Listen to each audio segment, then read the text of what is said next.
We get to the 7th or 8th bout and we are way too close, especially for long swords. And as we're fighting, the blades are moving around. I remember he opened up his midsection, allowing me to do a clean strike straight across the gut. The problem is, he's then coming for a headshot way too low on the blade, and the crossguard kind of just goes straight. Oh, I still get phantom pains thinking about that one. And I don't need to tell you, the sword fighting is dangerous. Even using safe weapons and full armor can just go wrong sometimes. But you may not know how dangerous it can get in unexpected ways. Full disclosure, I'm about to tell you some stories of injuries in sword fighting. Some where things turned out okay, others where there was permanent injury of varying degrees. But I'm going to stop before I tell you the most horrific ones, because they're just not YouTube friendly. These stories are from my own personal experience getting injured and seeing injuries, or from people that I know that either copped this injury themselves or saw the injury happen directly in front of them. So if you're squeamish, maybe click away now. Now, everyone I know that does this accepts a certain level of responsibility, knowing the inherent danger that these type of sports hold. And we take precautions to remove as much danger as possible, from safer weapons to full armor to just walking away from an opponent if you decide they're a little too dangerous. But shit can still go wrong. So if you're thinking about doing this as a sport, there's some things that you kind of need to know what you're getting yourself into. Really quickly, before I get to story time, let's talk about the two most common injuries, one of which is to the hands. It's the most common area you're going to get hit, from little bumps and bruises that you can kind of just shake off, to lingering damage that can restrict your strength or your movement for days or weeks, to full dislocations and breaks that could cause permanent injury. So get gloves, and get good ones. And the second area is the head and neck. Far less common to get injuries there, but they're far more serious. Shots will usually glance off a helmet or a mask, but sometimes people don't strike and they push. This can cause a jarring in the neck and possibly even concussion. I mean, you can imagine the force of somebody with all of their mass hitting you right here. Prevention of that type of injury can come down to proper equipment from armor and weapons. And in regards of weapons, I've got a video up there that you can take a look at for that one. And proper technique, not just in giving the shot, but accepting the shot. I see a lot of people who, when they see a headshot come in, they rear back, and that's natural. You move out of the way if it's coming in. The problem is you're now exposing the neck.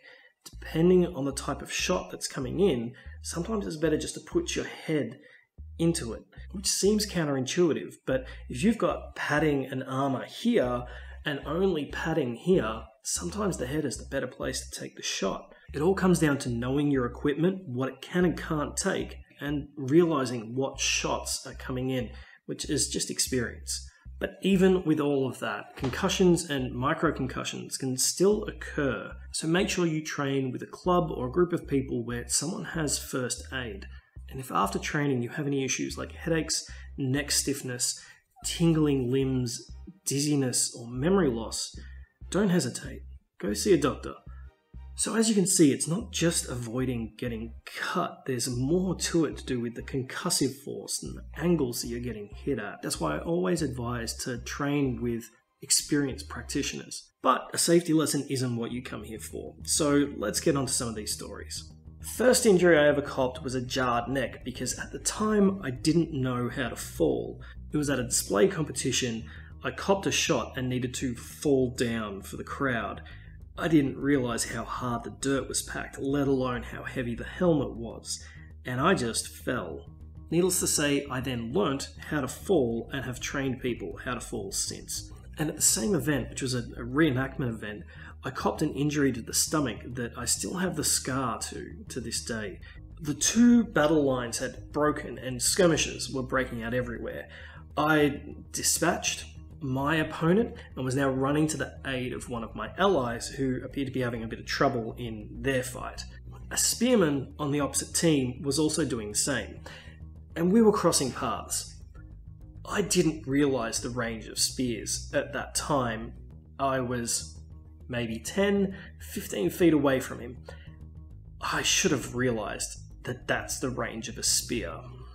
So with my full momentum in one direction in armour, and their full momentum in armour in the other direction, they have, with what's called hard hands, holding the thing as stiff as possible, just thrust forward.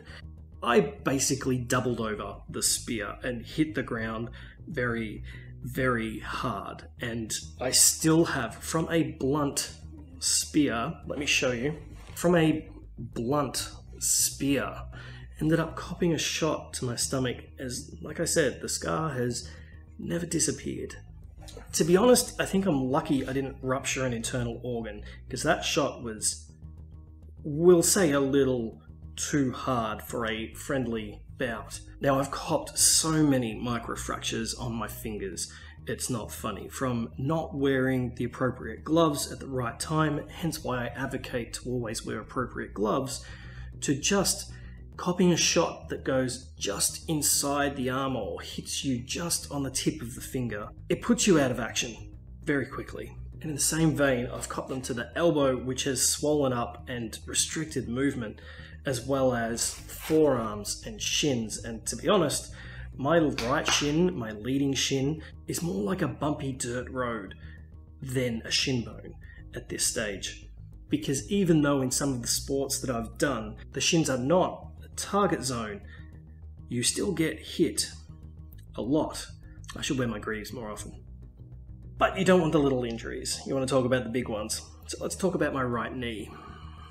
With two-handed axe fighting, which is an axe that sits about 5 foot tall, there's a particular manoeuvre that we in Australia call the grass cutter. The idea is that you swing the axe upside down and come up underneath the opponent's shield arm, which would, in a literal sense, with enough force and a sharpened axe, cut an arm straight off.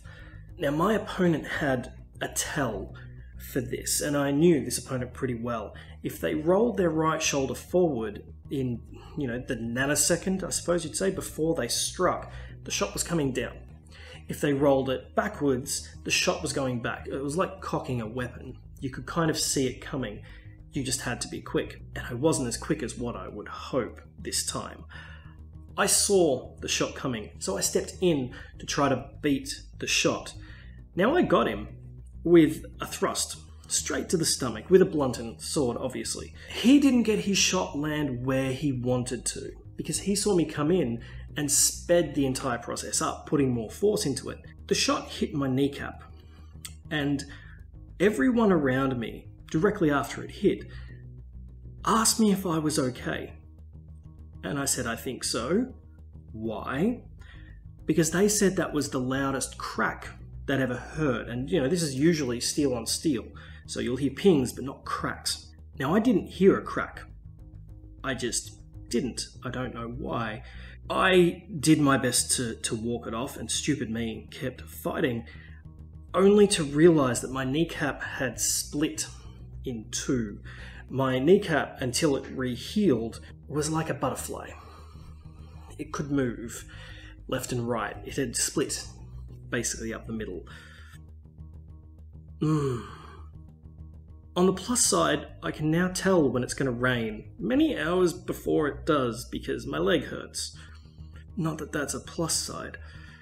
And as if I hadn't beaten up my leading leg enough with so many shots to the shin and a broken kneecap, one day at training, my calf decided to blow out, sending most of the muscle up towards the knee and not much down below the ankle. It took a long time to heal and hasn't properly since.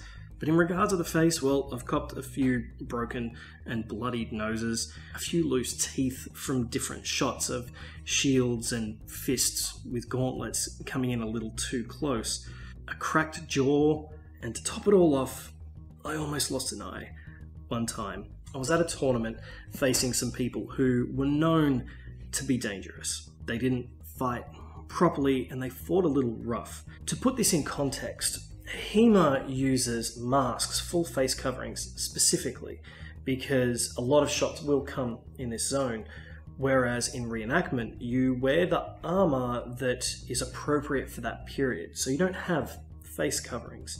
Now, in reenactment, you sometimes things that break historical accuracy. Having 10th century Normans fight 14th century Frenchmen didn't happen, but in tournaments, sometimes it does. And that's kind of what happened in this instance. So in this tournament, I was wearing an open face helm. It had a nasal on it, but that was about it.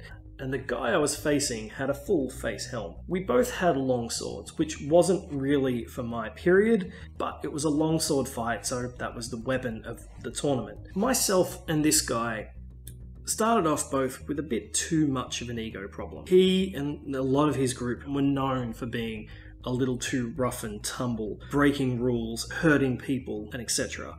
And I apparently had a bit of an ego problem at the time too. I thought to myself, I'll show these guys. I'll fight fair, I'll fight clean, and I'll kick their ass. Which didn't happen. But as I recall, the fight kind of went like this.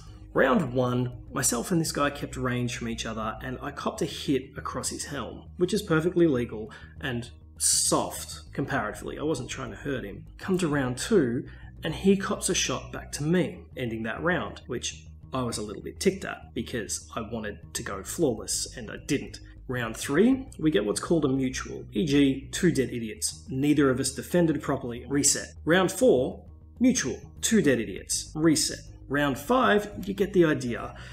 The problem is, we were both getting frustrated at this because we just kept getting mutual after mutual after mutual hits. So with long swords, with long cross guards, we were getting closer and closer and closer when we were lining up to start. We get to the 7th or 8th bout and we are way too close, especially for long swords. And as we're fighting, the blades are moving around. I remember he opened up his midsection, allowing me to do a clean strike straight across the gut. The problem is, he's then coming for a headshot way too low on the blade, and the crossguard kind of just goes straight into my eye. It was painful, to say the least. Now, I still have my eye, as you can see, and it is real, it's not a glass eye.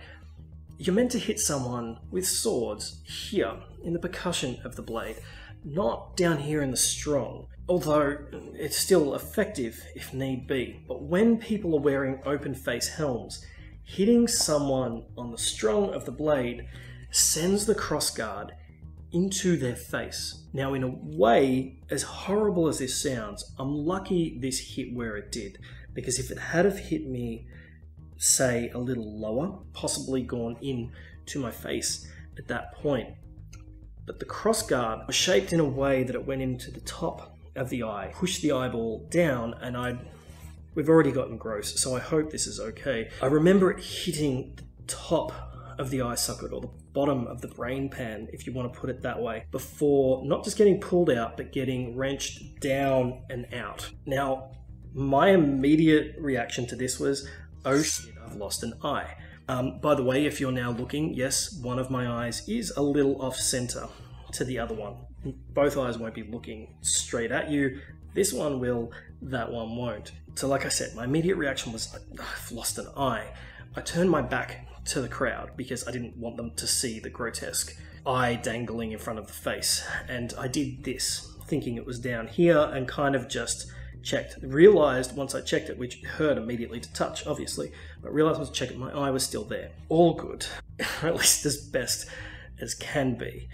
It hurt a lot, and hurt a lot for weeks, and the phantom pain still is there. Like, every time I think about it, it just hurts a lot.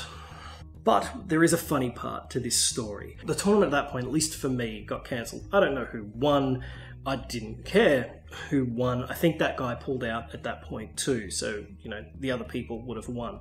But I went down to the medic station, told them exactly what happened. They couldn't do anything about it, and the guy looks me deadpan and goes, I don't really know what to do, but maybe just keep an eye on it.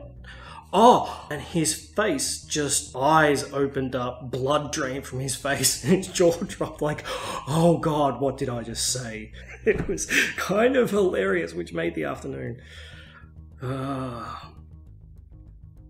now my eye hurts. Now, luckily, I've never copped a bad injury to the groin, but I have heard of someone who has. They said they didn't need a cup or a box groin protection, and they swore black and blue, funny I say that they wouldn't need one. No one ever hits them in the groin. One day, they cop a spear shot, a bad spear shot, to the groin, which severs one of their testicles. It went down his pant leg, and in his stumbling of pain, he stood on it. Gone. I think this story hurts more to tell than my one that happened to me. Needless to say, he found out who his friends were that day because those were the people who were putting pressure on the wound until the medics got there. And he wears a box now, or at least I hope he does. But these type of injuries can still happen even if you're not using steel. I've known people in lab to cop shots that have dislocated their shoulder because the shot they got was a little too heavy and their arm was just in the wrong spot at the wrong time. So why am I telling you all of this? Because the moral of the story is sword fighting is dangerous, and as much as I want to see more and more people into this community and trying these sports, I want you all to be very aware of the type of injuries that can happen and to take as many precautions as possible to prevent these sort of injuries, from the right type of weapons to the right type of armor to the right type of training both in giving and receiving shots, as well as knowing that you've got first aid and medic people on hand basically at all times. So like I always say, train safe and stay sword savvy. Now, I don't normally get that detailed and grotesque in these type of videos. In this channel, we kind of talk about everything from the serious to the fun stuff within the sword community. And if you'd like to see more videos like this and like to support on Patreon, it only costs $1, and every month you get behind the scenes footage from each and every video, as well as getting a name in the credits. Kind of like that. But if you've stuck around this long, obviously you like the more grotesque side of things. So this is a longsword crossguard, and you can see that it's quite a bit longer than your average crossguard. So you can imagine something like that going into a part of the body that it's not supposed to go into. I don't know why I'm putting myself through that type of pain. It hurts every time I think about it.